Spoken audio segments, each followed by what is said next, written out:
شروع اللہ کے نام سے جو بڑا مہربان نہایت رحم والا ہے۔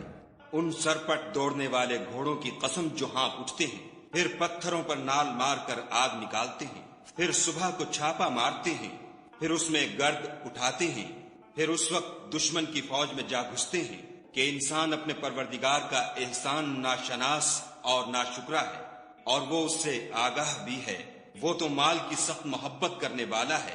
کیا وہ اس وقت کو نہیں جانتا کہ جو مردے قبروں میں ہیں وہ باہر نکال لیے جائیں گے، اور جو بھید دلوں میں ہیں وہ ظاہر کر دیے جائیں گے؟ بے شک ان کا پروردگار اس روز ان سے خوب واقف ہوگا۔